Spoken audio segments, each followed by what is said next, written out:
Fala galera, como é que vocês estão? Tudo jóia? Bora para mais uma aula de design hoje?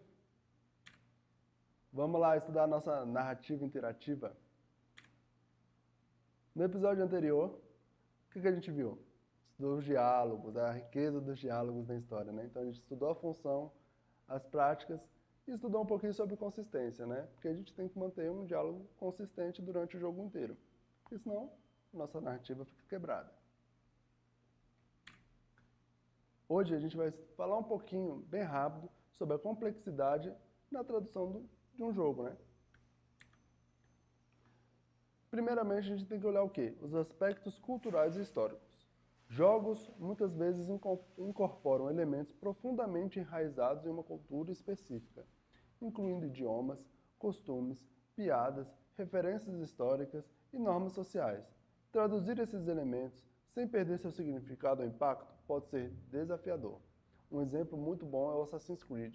E cada jogo eles têm que estudar muito bem onde, né, a cultura do local que vai se passar o jogo, o tempo do local que vai se passar o jogo, como as pessoas se vestiam, se comportavam. Então é muito interessante. Localização versus tradução.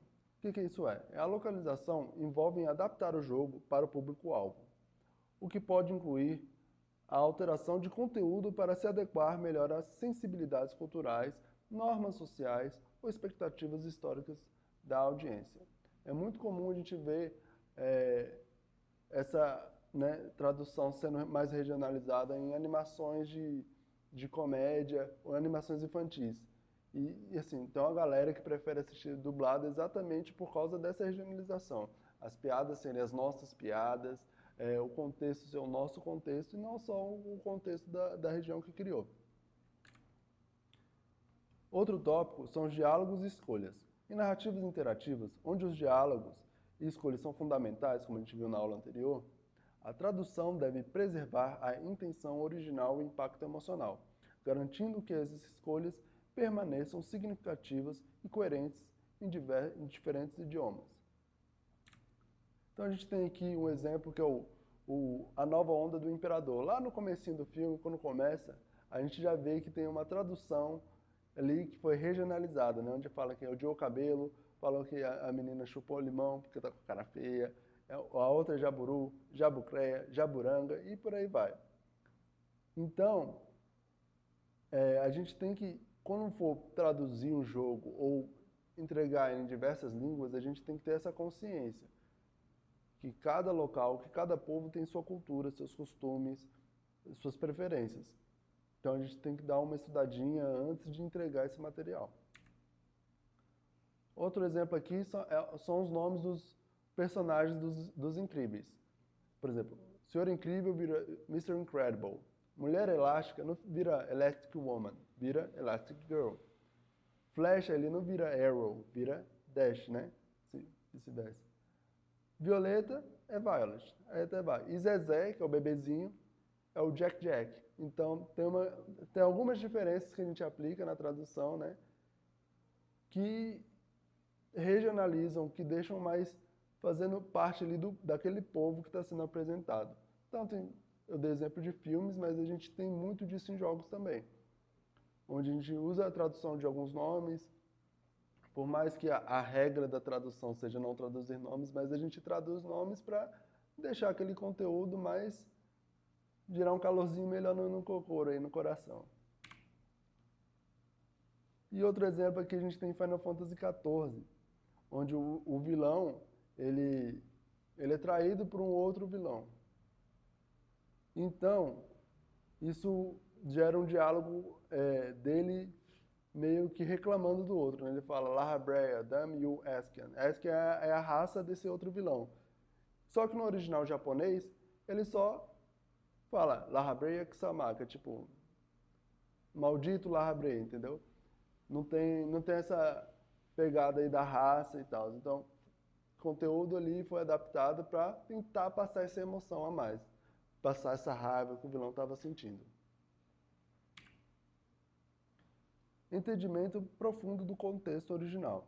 Tradutores devem ter um profundo entendimento do contexto cultural e histórico do jogo original, permitindo uma adaptação mais precisa e respeitosa.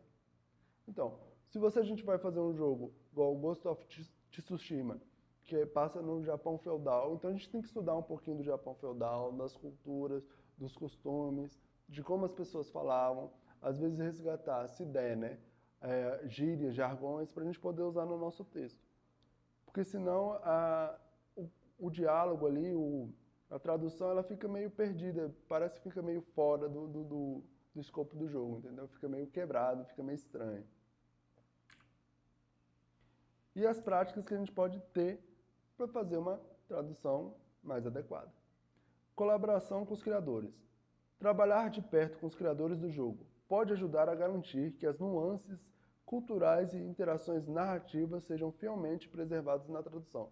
Os desenvolvedores provavelmente eles vão passar, né, por esses estudos das culturas e costumes do local que vai se passar o jogo. E quando a gente for traduzir, se a gente conseguir trabalhar em conjunto com eles, pertinho deles, a gente consegue extrair um pouco desse conhecimento, fazendo com que a nossa tradução seja fina ali, seja top. Adaptação cultural sensível. Ajustar referências culturais e históricas para o público-alvo sem alterar o significado fundamental da história.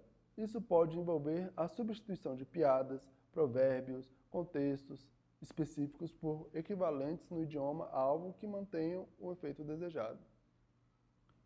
Isso acontece muito quando a gente exporta coisas, por exemplo, para a China. Ou artistas têm que ir para a China. Eles passam por um processo que eles têm que rever o material e adaptar de acordo com a cultura, porque o governo é um pouquinho mais rígido. Então, a gente tem que ter essa maleabilidade no nosso conteúdo.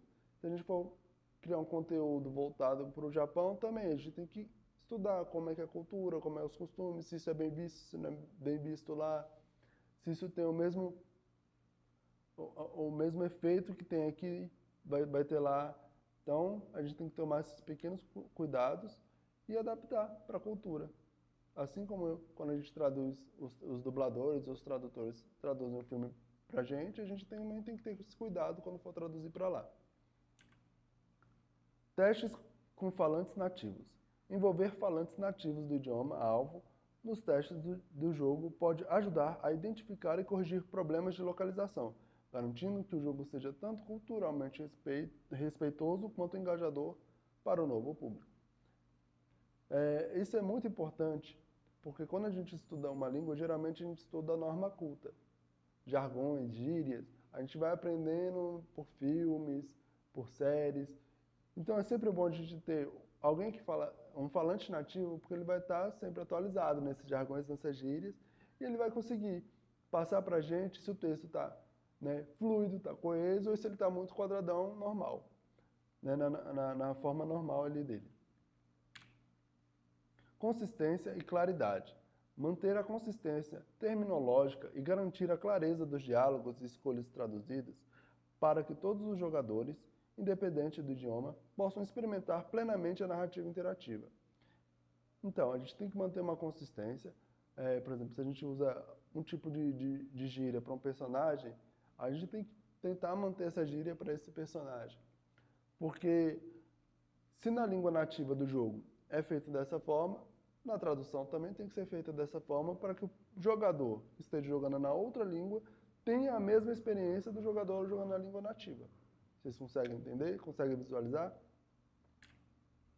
Então vamos lá. Um exemplo de adaptação cultural dado no nosso material. O jogo original, ele é em inglês, ele é ambientado na Inglaterra vitoriana. Faz referência a eventos históricos específicos, como a Exposição Universal de 1851, e utiliza gírias da época. O período vitoriano foi o período em que tinha a rainha Vitória, e ela era pró a novas tecnologias, gostava de fazer prédios totalmente em vidro, e teve essa exposição universal. Essa exposição universal, acho que foi o primeiro grande evento com várias pessoas ali, né, ao ar livre e tal. Marcou bem a época. Só que se a gente pegar esse jogo visto com esses gentlemen aí, né, da imagem e tal, e jogar ele num contexto da França, a gente tem um probleminha, né? Aí a exposição com a galera ali no pátio desse castelo de vidro. Se a gente jogar para a França, vai ter um probleminha, porque em 1848, se eu não me engano, a França teve ali uma revolta e mudou drasticamente o estilo de governo lá aplicado. Então, o que a França sofria foi totalmente diferente do que a Inglaterra sofria. Então, essa ambientação, ela tem que ser estudada minuciosamente, tem que ter um cara que entende de história, por exemplo, para poder passar esses dados. E aí, além de traduzir o texto, o tradutor opta por contextualizar a Exposição Universal de 1851, adicionando uma breve explicação para os jogadores que podem não estar familiarizados com esse evento histórico britânico. Gírias vitorianas são adaptadas para equivalentes francesas do século XIX, ou são explicadas através de notas de rodapé. Então, como foi um evento muito importante para a Inglaterra, talvez, por exemplo, se lançar o jogo no Brasil, ninguém vai saber o que é. Então, uma notinha de rodapé explicando, ou um personagem, né, ali num diálogo explicando o que é, facilita o entendimento e a experiência do jogador. E a França, nesse período que se passou a época vitoriana, estava sofrendo aí sua revolta aí. As traduções de narrativas interativas em jogos é uma tarefa complexa que exige não apenas habilidades linguísticas, mas também sensibilidade cultural e histórica. Ao adotar uma abordagem cuidadosa e colaborativa, é possível superar esses desafios e oferecer experiências narrativas ricas e imersivas a um público global. Entenderam, galera? Então fica aí meu e-mail para dúvidas, sugestões e para qualquer tipo de bate-papo. Te vejo na próxima. Até!